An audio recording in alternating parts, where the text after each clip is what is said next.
Hi, Math 3 students. Let's look at Practice Benchmark Chapter 10. It's your last practice benchmark of the semester. This whole chapter should have been mostly review of perimeter and area and volume and their ratios, a few new topics with density and geometric probability, which really just relates to probability. So let's take a look at the first one.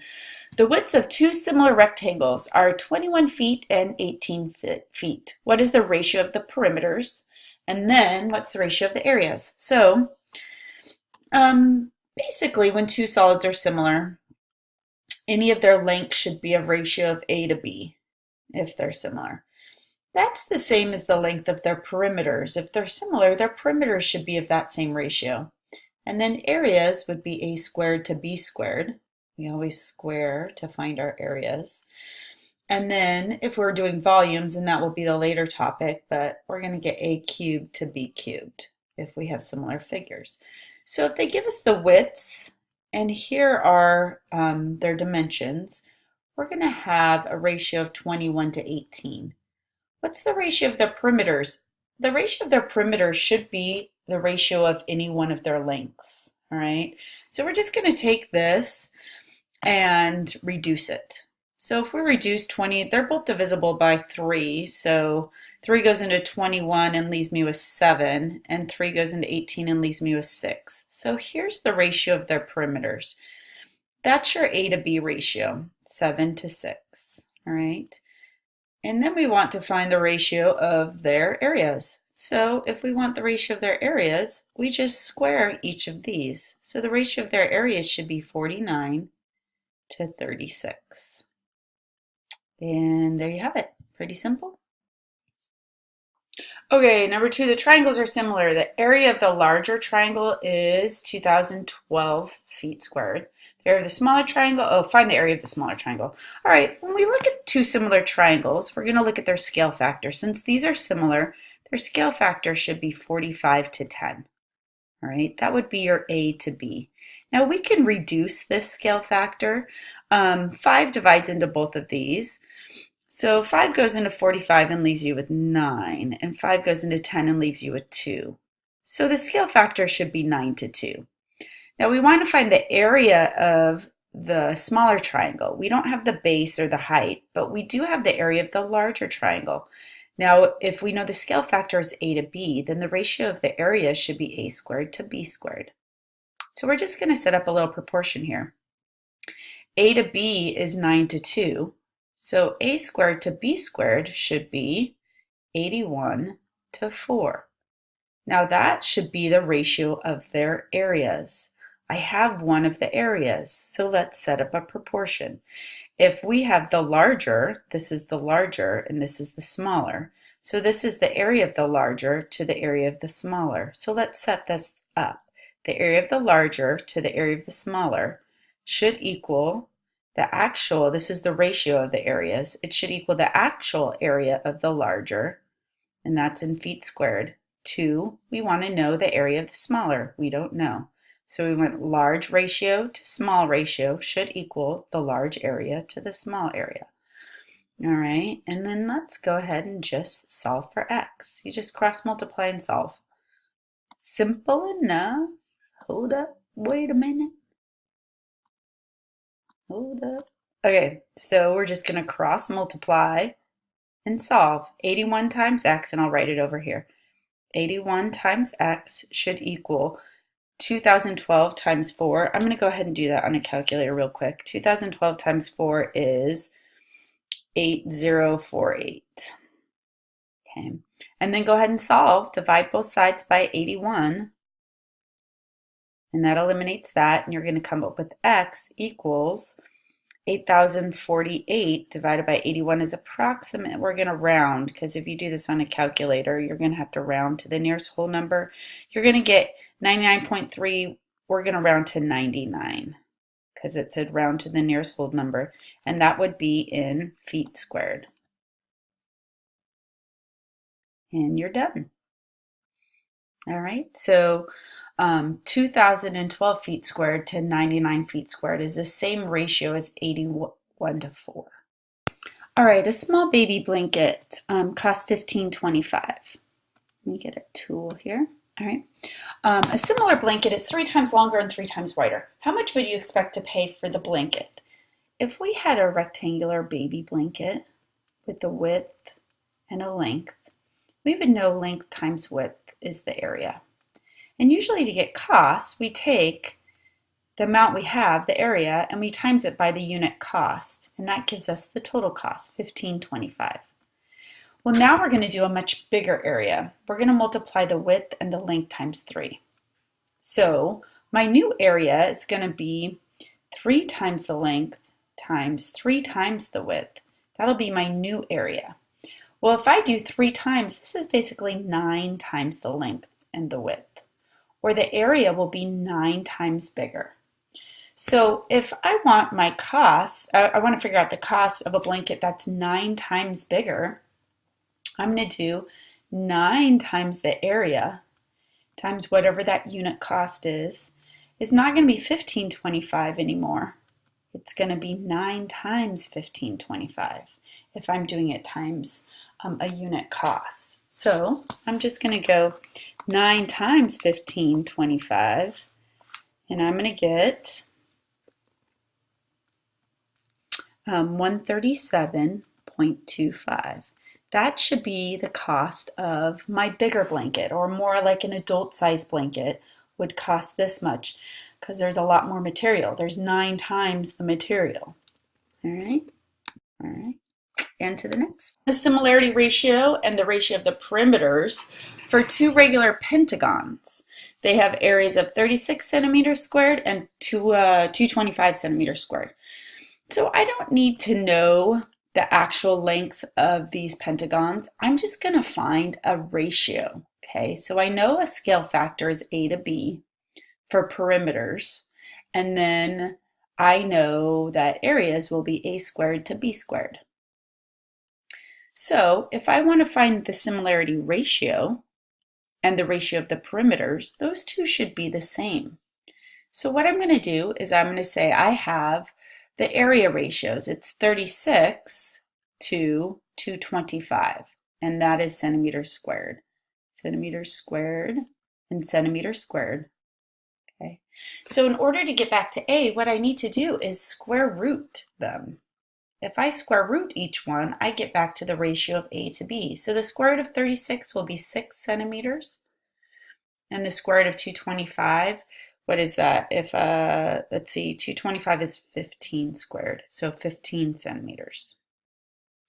So the ratio of their perimeter should be 6 to 15. And that should also be their similarity ratio, 6 to 15. And you're done. All right, we're going to look at some geometric probability. We're just looking at actual areas and perimeters and lengths. Find the probability that a point chosen at random from JR, so I'm just going to do this from JR, this section here, okay, is on the segment MQ. And let's look at where MQ is, MQ, okay. What's the probability that any point chosen at random from this section, JR, is right in here? Okay, so using to do geometric probability, it's the same as regular probability. We find the favorable out of the total, right? But we're looking at area here, or length. So we're going to look at the length, actually not area, we're going to look at the length of the favorable that we want, and we're going to do that over the length of the total, okay? So the favorable length goes from M to Q. How far is that? That's 1, 2, 3, 4. So that's a length of 4. Out of the total length from here to here should be 8. 1, 2, 3, 4, 5, 6, 7, 8. And just reduce that, 1 to 2. So what's the probability that a point chosen at random from JR is on segment MQ? That would be 1 to 2. Now careful, don't count the points, because if you counted the points from here to here, you would have 9 points. And if you counted the points from here to here, you'd have 1, 2, 3, 4, 5 points. That would give you a ratio of 5 to 9. Geometric probability, we're picking a point from the length of this and from the length of this. So careful, don't pick points. Do a length to a length. Think of it like throwing a dart on this, and where would you land? Okay, because there could be points in between here, not these exact points. There could be 4.5 and 5.5 and whatnot. Okay, so we're looking at this one. Once again, Lenny's favorite radio station has an hourly schedule. Okay, so I'm going to just underline that. Hourly is important. The news is 16 minutes. Commercials are 4 minutes. Music is 40 minutes, okay? If Lenny chooses a time of day at random and he just turns on the radio to his favorite station, what's the probability he's going to hear the news? So I just pop it on. What's going on? Is it music? Is it a commercial? Is it news? What's the probability it's going to be news? So remember, probability is your favorable out of your total. So my favorable is the news. How long does the news go for? Well, the news is 16 minutes. So this is in minutes. Be careful, make sure you're using the same units for each. Now the total. What's the total time? Well, it's hourly. So I'm not going to put 1 hour here. I'm going to put 60 minutes here. Okay. And this should add up to be 60 minutes, and it does. 16 plus 4 is 20, and 20 plus 40 is 60. So I'm going to go 16 minutes to 60 minutes. And go ahead and reduce that. 4 goes into 16 4 times, and 4 goes into 60 15 times. So what's the probability you'll hear the news? 4 out of 15. That's the probability. All right, and you can change that to a decimal or percent if you want. Here's another geometric probability problem. Find the probability that a point chosen at random will lie in the shaded region. So once again, for geometric probability, for this particular problem, instead of length, we're going to do the area of the triangle, and that's our favorable. So the area of the favorable, we want to know that it will lie in the shaded area. That's the triangle. And we're going to divide it by the area of the circle. That's our total area. So that's the area of the total. All right, so to find the area of the triangle, I have the base here. It's 18. The height here is easy because this is a circle and this is the diameter. This right here is the radius. So if the diameter is 18, my radius will be half of that, or 9. So now I have the radius, and it's also the height of my triangle. So that's nice. So I know the area of a triangle is 1/2 base times height. And I know the area of a circle is pi r squared. So I'm just going to go, all right, 1/2 times my base here is 18, times my height here, it's 9. And I divide that by the total, which is the area of the circle, pi, and then the radius here is 9, so pi times 9 squared. Well, look at this. 1/2 of 18 is 9, and 9 times 9 is 81. And then 9 squared is 81 times pi. So this is 81 divided by 81 pi. And if you reduce this, it's going to be 1 over pi. 81 goes in 81, and 81 goes in 81 one time, so 1 over pi. Now, if I want to change this, 1 over pi is the probability. If I want to change this to a decimal, you're going to take on your calculator, do 1 divided by pi, and you're going to get approximately 0.3183. Or if you round to 2 decimal places, 0.32 or 32%. 32% is the probability that you'll land in the triangle. All right, the radius of the bullseye of this dartboard is 3 inches. The radius of each concentric circle is also 3 inches more than the radius of the circle inside it. So, if the dart lands at random anywhere on this dartboard, what's the probability the dart will hit area C? Well, let's look at area C. Area C is here. Let's just do a little of this. We want this area, C right here, right? So all of this. What's the probability it lands there? Well, let's look here. We know geometric probability is just In this situation, it would be the area of the favorable over the area of the total. Okay, so the area of the favorable will be C. We want the area of C, and let's do it like this, area of C over the area of the whole circle, okay? And that will give us the probability here. So how to find the area of C? Well, we know the bullseye is 3 inches. And then each concentric circle is 3 more inches. So looking at this, I'm going to go, the area of the total is going to be pi r squared. I need the radius. So the total radius here is going to be 3 plus 3 plus 3 plus 3, or 12. So I know the area of the total will be pi times 12 squared. Now the area of C, I just want this part. So what I could do is I could find the area of this circle from here to here, the whole circle.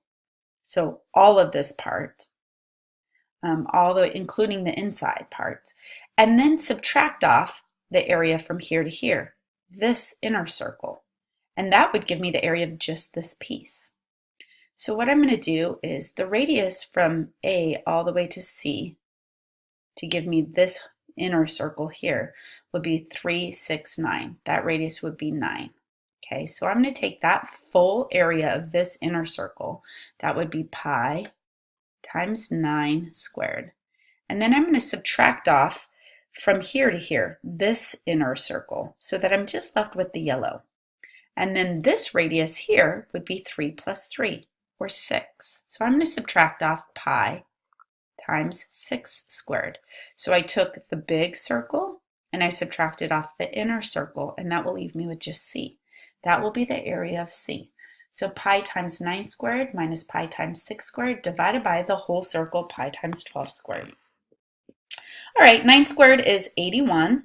So we're going to go 81 pi minus 6 squared is 36 minus 36 pi divided by 12 squared, which is 144, divided by 144 pi. Now simplify this. If you do 81 minus 36, that's just 45 pi divided by 144 pi. And then simplify that. You know, the pi's cancel out, and you're left with 45 divided by 144. Those are both divisible by 9. 9 goes into 45 5 times, and 9 goes in 144 16 times, and I just played with that for a little bit, and that would be the reduced ratio here. So there's your probability, 5 divided by 16. If you want to go ahead and divide this to get the decimal and percent, you can. All right, that's how you do that. Area of the favorable divided by area of the total. All right, we got Euler's formula. We want to use Euler's formula to find the missing number. So we've got, well, let's first write Euler's formula. Euler's formula relates to areas, three-dimensional figures. There is a different formula for just a flat net, but the formula for three-dimensional figures is this. Sorry, I put an E first and I meant to do an F. The number of faces plus the number of vertices should equal the edges plus 2. Now, if you're looking at a flat 2D net, that's going to be edges plus 1. Just be aware. When you're looking at a 3D figure, this is the formula. And I should say not any 3D figure, but a polyhedron, which the faces are polygons, all right? So let's look. We need to use the formula to find the vertices. If we have the edges, this is pretty simple. If the number of edges is 31, we're going to do 31 plus 2. That's going to equal the number of faces, which is 23, plus the number of vertices. And we just solve for vertices. 31 plus 2 is 33. That equals 23 plus the vertices. And then basic algebra here, just subtract 23 from both sides. you're going to end up with the vertices is 33 minus 23, which is 10. So if you know this formula, this becomes super simple. All right. Let's go ahead and do this one. Mario's company makes unusually shaped imitation gemstones. One gemstone has 13 faces and 9 vertices. How many edges does the gemstone have? So know this formula. The number of faces plus the number of vertices is the edges plus 2. So here we have 13 faces plus 9 vertices equals edges plus 2. And just solve for edges. 13 plus 9 is what? 23. 22 equals edges plus 2. And then just subtract off 2. Simple, simple. These are not too hard. 20 is the number of edges. And I just lost my pen. Okay, 20 is the number of edges. There we go. On to the next. Okay, guys, this one, describe this cross section. So when you're taking a slice out of a three-dimensional polyhedron, you can slice this in different ways, like cut it all different ways. You could slice it through the edges here and come out with a triangle, like if you slice that face, this face, this face. Anyways, this one is so straightforward. What's this cross section? Well, it's a square. If I just slice that right through the middle, that prism right through the middle, you have a square, okay? Not too tough. Harder ones would be if you sliced it sideways in different ways. What do you come up with? All right, let's go ahead. I just cut myself off. Okay, let's go ahead and do number 12. Are the two similar figure? Are the two figures similar? Wow, that was amazing. I didn't know I could even do that. Okay, I flipped my words. If so, the similarity ratio of the smaller figure to the larger figure give the similarity ratio. I'm having a hard time this morning. So let's go ahead and look to see if these are similar. If they are, let's give the ratio of the smaller to the larger. So let's go smaller length or height. Sorry, this would be the height. The smaller height to the larger height would be 8 to 14.4. To see if these are similar, their ratio should be the same for each of the lengths of the figures. So their heights should be similar to their radiuses, or they should be proportional. Sorry, I meant proportional. So 2.8 to 5.04. Are these congruent? Well, let's reduce. Let's take and divide it so that we have a 1 to something ratio. So if I divide both top and bottom by 8, I'm going to get 14.4 divided by 8, which is 1.8. So I'm going to get a 1 to 1.8 ratio here.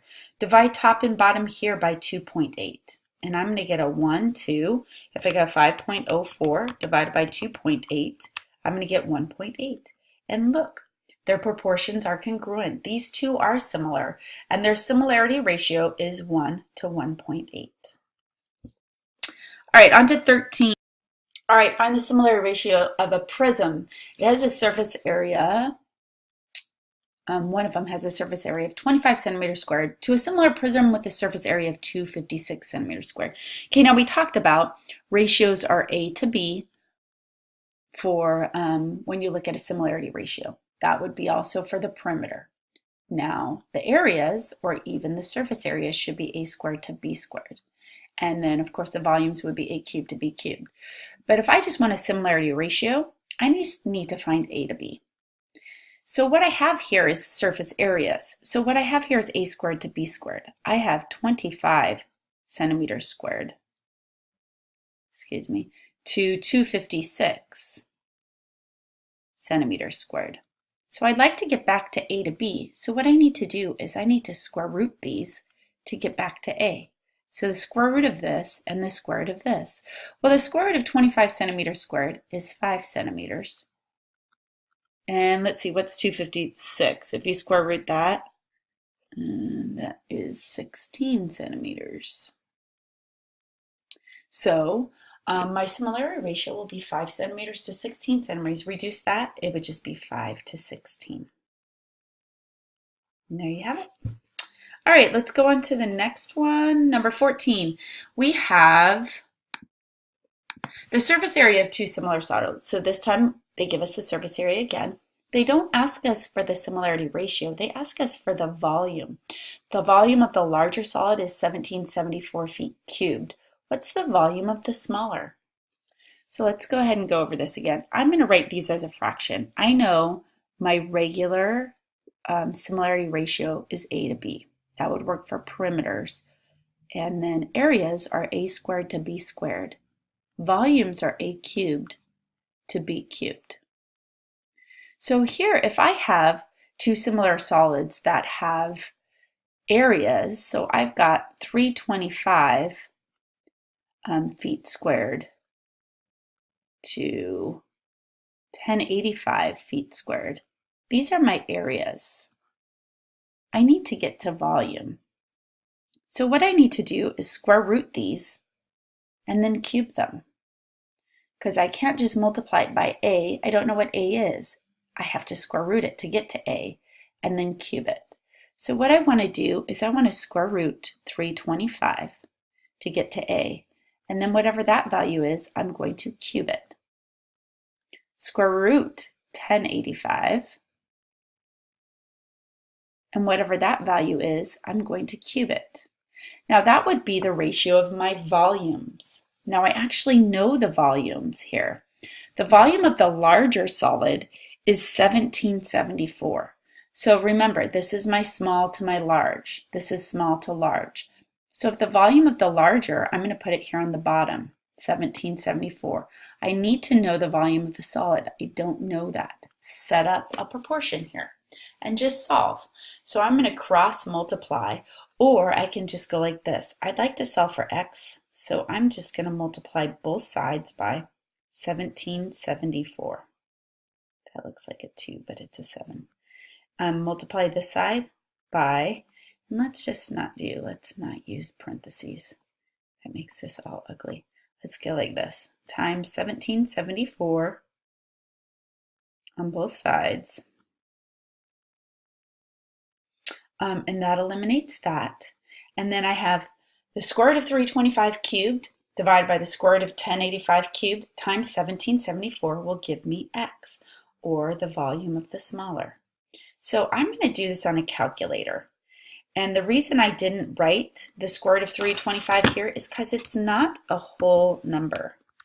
And I left it in this form. Otherwise, I would have written it. So it's approximately 18. And then I'm going to cube that. And that's going to give me approximately 5859.02. So I'm just going to round here. Then let's go ahead and do this. The square root of 1085 is approximately 32.9. I'm going to go ahead and cube that on my calculator. And I'm going to get approximately 35739.18. I'm going to round here to the nearest whole number. And then I'm going to multiply that by 1774. So go ahead and do this division on a calculator. 5859 divided by 35739, and then multiply that by 1774. And you're going to get approximately 290.8, which I'm going to round to the nearest whole number. I'm going to go 291. And that's the approximate area, we're looking at volume. It's the approximate volume for x. Now I dropped my units. I went from feet squared. When I square rooted, I went back to feet. And then I cubed it. So this should be feet cubed. So 291 feet cubed. All right. So when you're given the area, you got to square root to get back to the ratio and then cube it to get the volume. Then go ahead and set up your proportion to solve for the volume you don't know. All right, the locus being the set of all points. Let's go ahead and look at this. The set of all points in a coordinate plane 6 units from a coordinate. If I were to just pick that up and draw that out, let's go ahead and pull up a grid. Hold on. Okay, so if I want a locus, a set of all points in a coordinate plane 6 units from 6, 2, I'm going to find that point 6, 2. 1, 2, 3, 4, 5, 6, up to. And then I want all points that are 6 units from that. So I'm just going to do where I can count and go from there. So 1, 2, 3, 4, 5, 6, that's 6 units. Go each direction. 1, 2, 3, 4, 5, that's 6 units. Up 6, 1, 2, 3, 4, 5, 6. Let's go down 6. 1, 2, 3, 4, 5, 6. And then you're going to go ahead and draw a circle. Let me try to use my circle. Let me see if I can. No. I'm going to try to go. No. Okay, I can't. It's going to take too long. Okay, I'm just going to draw it freehand and it's going to be ugly. Okay. So here we go. And there's my circle. That would be the locus of, let's see, what was the problem? The locus of all points in the coordinate plane that are 6 units from 6, 2. Sorry, I had a brain fart. It would be a circle, not this, whatever I drew here. Okay, so we want to write an equation. So basically, we just have to write the equation of a circle. The equation of a circle is x minus h squared plus y minus k squared equals the radius squared. And remember, this is derived from the distance formula, right? And hk is just our center. And this distance would be our radius.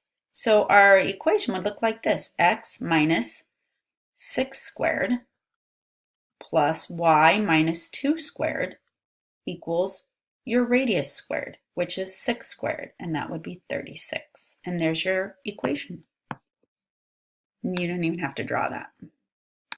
Okay, so this one just asks us to describe the locus in space. Now that's different than a locus on a plane in space. So we're looking at 3 dimensions.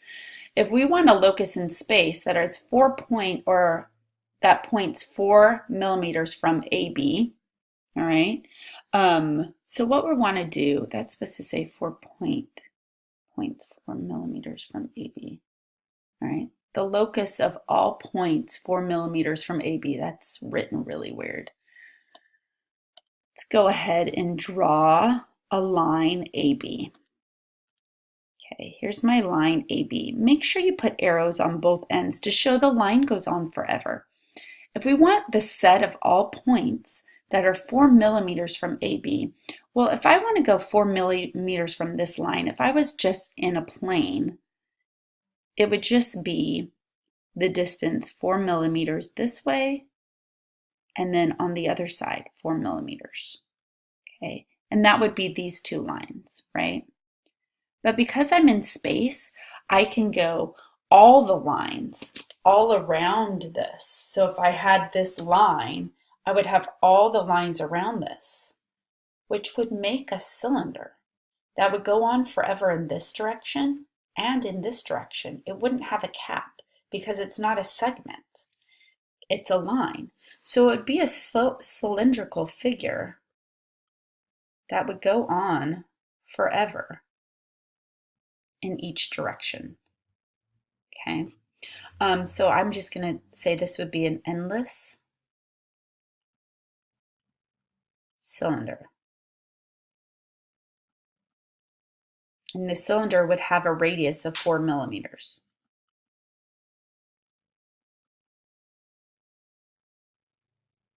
And then the center of that, it would have a center line of, and that says lines, it's supposed to say line, a center line of AB. So that's what this would be. That's how I describe the locus in space of the points 4 millimeters from AB.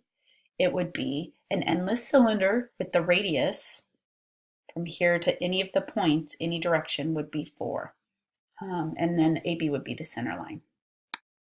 All right, we want to look at, let's look at density and population density specifically. Oftentimes you hear about population density in places like New York where it's really densely populated, a lot of people living in a smaller space, or maybe in the Midwest where you might have more sparsely populated in farmlands.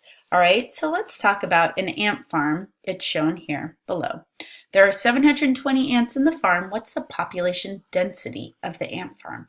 So population density is found by taking the population and dividing it by the volume or the area if you're looking at land area, but here we're looking at volume because the ants are living in a cube, or sorry, a prism, a box particularly. So we're going to do the population divided by the volume. So the population here is 720 ants. And the volume here, let's just find it. Volume is length times width times height. So the volume here is 8 times 9 times 2, and it's inches, inches, inches, so we're going to have inches cubed.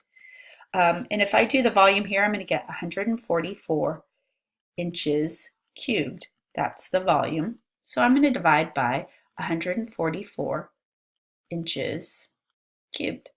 Now, if I go ahead and do this, 720 divided by 144, that's going to give me 5 ants per inches cubed, or cubic inches.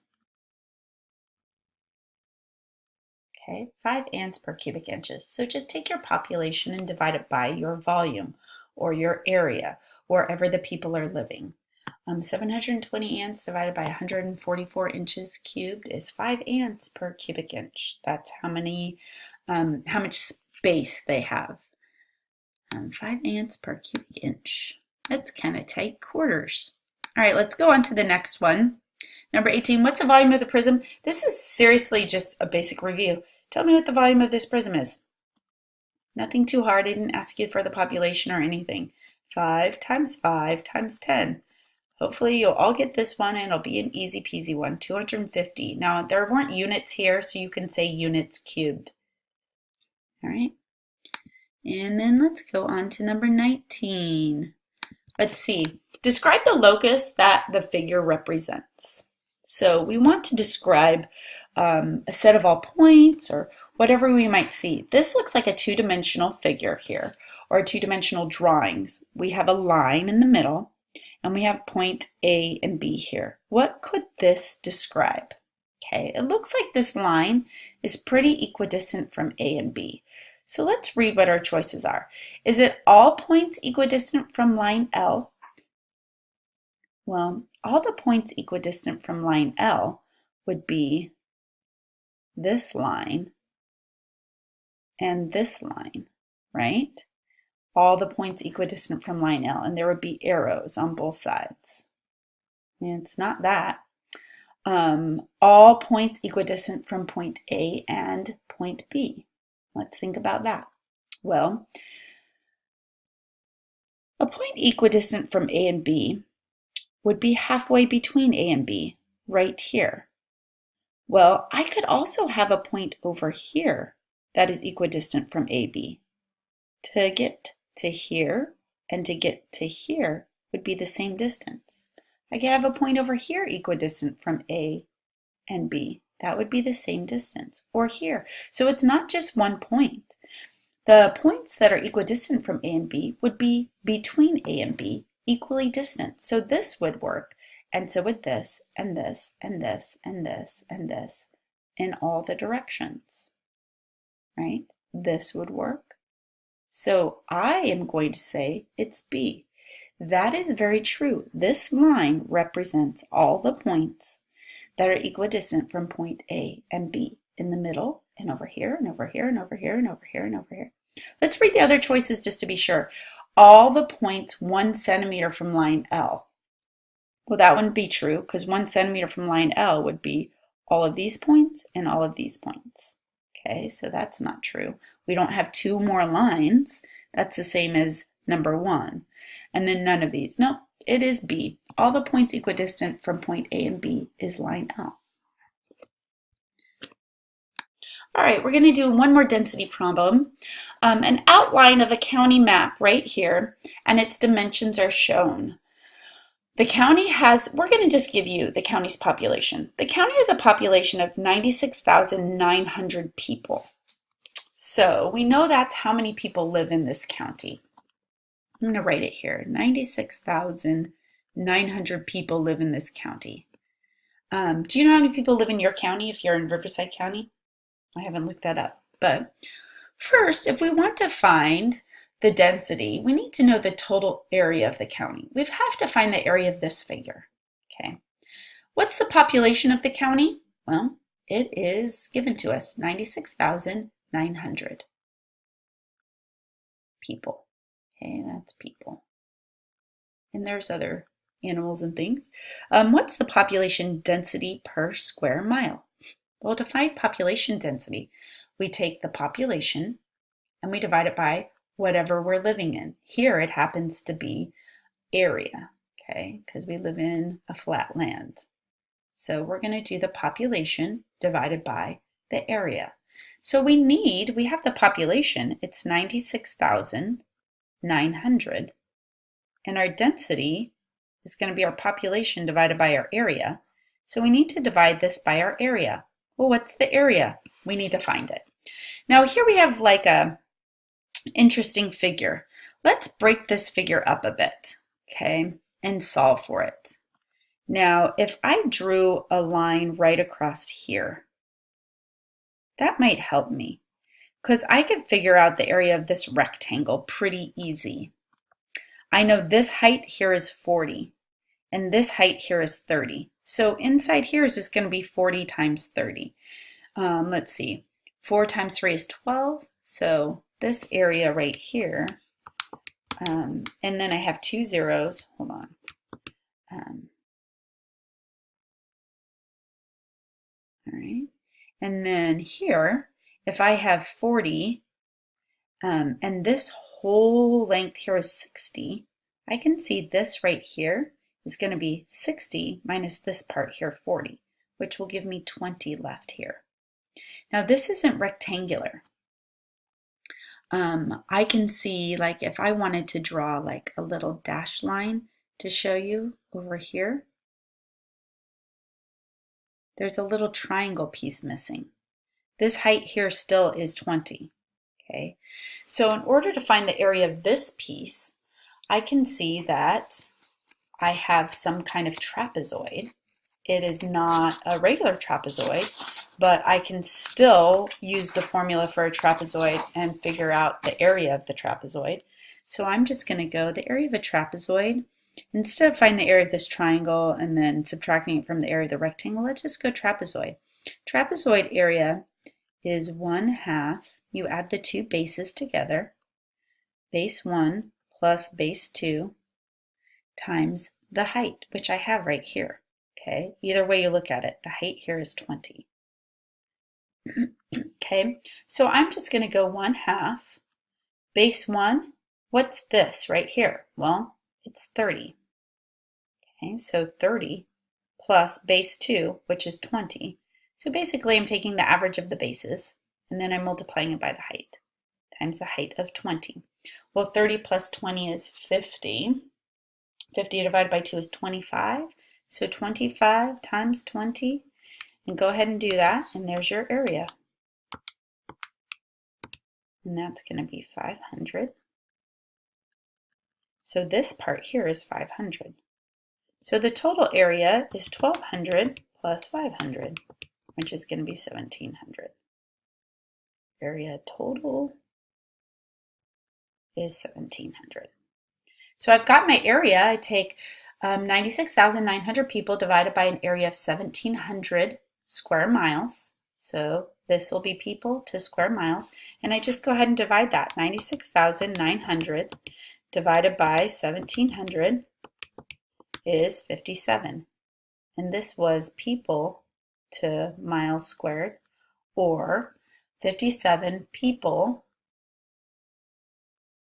per square mile. Now, oftentimes kids get confused, like, do I take the area and divide it by the people, or the people and divide it by the area? Well, think about what you want for your answer. Do you want miles per people, or do you want people per square mile? Okay, the per is like a division sign.